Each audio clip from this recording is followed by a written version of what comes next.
लेकर स्टूडियो में हमारे साथ तैयार है हमारे सहयोगी शरद दुबे। शरद बताइए आज कौन से स्टॉक्स फोकस में रहेंगे? आज खबरें बहुत हैं और इंटरेस्टिंग खबरें हैं। आज बहुत इंटरेस्टिंग खबरें और ग्लोबल क्यूज भी इतने ज़्यादा है कि हाँ। इंटरेस्टिंग खबरें जो अगर पॉजिटिव भी आ रहे हैं इंडियन आईटी कंपनीज के लिए, वो शायद गलती से रिवर्स ना हो जाएं।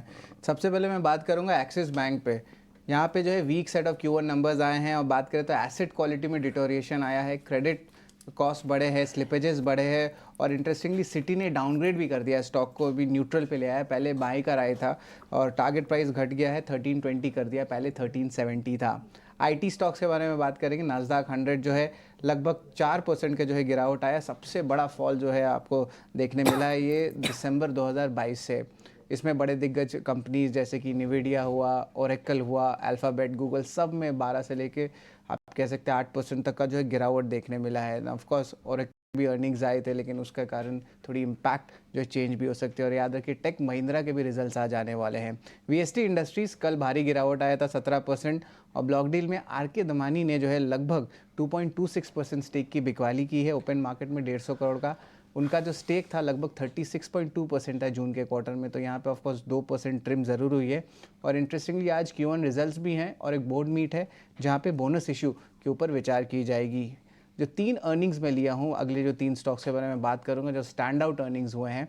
पीजी इलेक्ट्रोप्लास्ट नंबर्स बहुत शानदार हुए हैं, पैट जो है 150% बढ़ा, रेवेन्यू जो है आप कह सकते हैं डबल ऑलमोस्ट हो गया। और जो FY25 का गाइडेंस है FY24 से कंपेयर करें तो 50% से ज़्यादा का ग्रोथ जो है उन्होंने बताया है। और कैपेक्स से भी प्लान की है और जहाँ पे 2 नए यूनिट्स वो डालने वाले हैं। तो स्ट्रीट ऑफ कोर्स कल के सेशन में भी अच्छी मूवमेंट आई थी। सोना BLW प्रेसिजन की बात करें तो यहाँ पे भी नंबर्स जो हैं अक्रॉस पैरामीटर्स एनालिस्ट एस्टिमेट से बेहतर आए हैं। और उनकी फ्यूचर की बिजनेस है जिसको सेंस एंड सॉफ्टवेयर बिजनेस कहते हैं, वहाँ पे उनको अब ऑर्डर्स आने लगे और ये प्रोडक्शन स्टार्ट होगा तीसरा तिमाही वित्त साल 2027 में।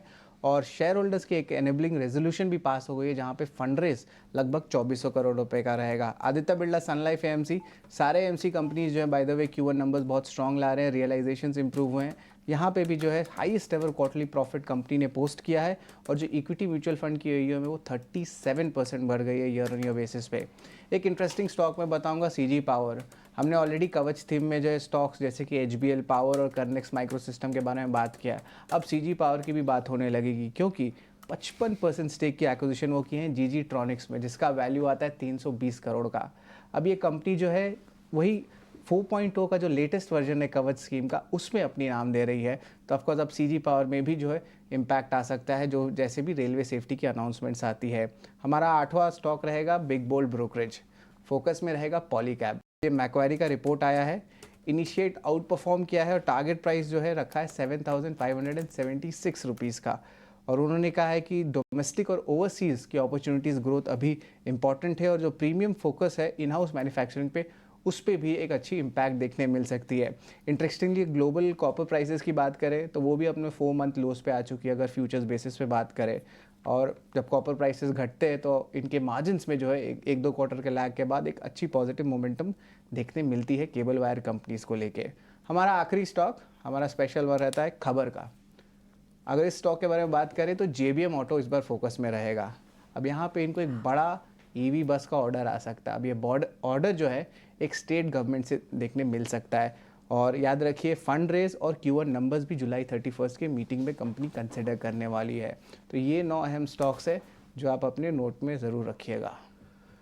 ठीक है सृष्टि, ठीक है, बहुत बहुत शुक्रिया शायद ये पूरे 9 के नवरत्न शेयर्स बताने के लिए। पर जैसा कि आप देख भी रहे हैं, ब्रेकिंग न्यूज़ भी आई है जहां पे कमोडिटीज़ में भारी गिरावट देखने को मिली है। सोने और चांदी में हम देख भी रहे थे कि ग्लोबल मार्केट्स में वीकनेस है, पर इसके अलावा अगर हम देखें तो सोने और चांदी दोनों में ही MCX में शुरुआती सत्र में गिरावट दिख रही है।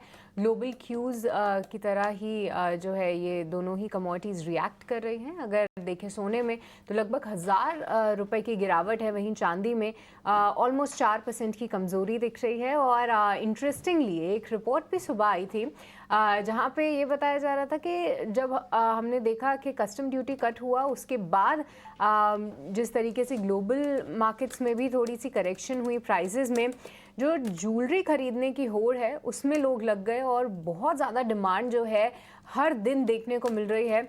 और अभी भी देखें तो जो ये पूरा सेटअप है वो डिमांड को बूस्ट ज़रूर कर सकता है।